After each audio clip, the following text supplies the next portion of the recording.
మీరు డ్యాన్స్ చేస్తారా? డ్యాన్స్ చేసే వాళ్ళని డిస్కరేజ్ చేసే వాళ్ళని కూడా నేను చూశాను. ఏంటా కుప్పిగంతులు, ఈ వయసులో నీకు డ్యాన్స్ అవసరమా, ఇలా మాట్లాడే వాళ్ళు కూడా ఉంటారు. కానీ వాళ్ళకేం తెలుసు డ్యాన్స్ వల్ల బాడీకి బ్రెయిన్కి ఎంత మంచిదో. డ్యాన్స్ చేసినప్పుడు బ్రెయిన్లో ఉన్న మల్టిపుల్ న్యూరోనల్ సర్క్యూట్స్ అనేవి యాక్టివేట్ అవుతాయి. దాంతోపాటు మనకు కోఆర్డినేషన్ కావాలి కాబట్టి సెరిబెల్లం కూడా యాక్టివేట్ అవుతుంది.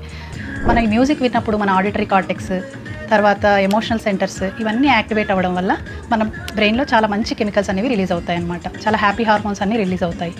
కోర్స్ డ్యాన్స్ చేసేటప్పుడు మనం స్టెప్స్ నేర్చుకొని వాటిని గుర్తుంచుకొని చేస్తాం కాబట్టి మెమరీ, ప్లానింగ్, ఆర్గనైజేషన్ కూడా ఇంప్రూవ్ అవుతుంది.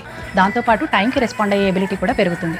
మనం గ్రూప్తో కానీ మన పార్ట్నర్స్తో కానీ డ్యాన్స్ చేసినప్పుడు ఎమోషనల్ బాండింగ్ సెంటర్స్, కనెక్షన్ ఇవన్నీ కూడా ఇంప్రూవ్ అవుతాయి. డ్యాన్స్ లాగా వేరే ఏ ఎక్సర్సైజ్లో ఇన్ని మల్టిపుల్ సర్క్యూట్స్ అనేవి ఒకేసారి యాక్టివేట్ అవ్వవు అనమాట. సో డ్యాన్స్ అనేది డెఫినెట్గా మిగతా వాటితో పోలిస్తే ఒక బెటర్ ఫామ్ ఆఫ్ ఎక్సర్సైజ్ అని మనం చెప్పుకోవచ్చు. ఒక స్టడీలో మనకి డ్యాన్స్ చేసే వాళ్ళల్లో రెగ్యులర్గా డిమెన్షియా రిస్క్ 76% వరకు తగ్గుతుందని ప్రూవ్ అయిందనమాట. నెక్స్ట్ టైం ఎవరైనా మిమ్మల్ని డిస్కరేజ్ చేస్తే వాళ్ళకి ఈ వీడియో చూపించండి. డ్యాన్స్ వల్ల కలిగే బెనిఫిట్స్ ఏంటో వాళ్ళకి అర్థమయ్యేలా చెప్పండి.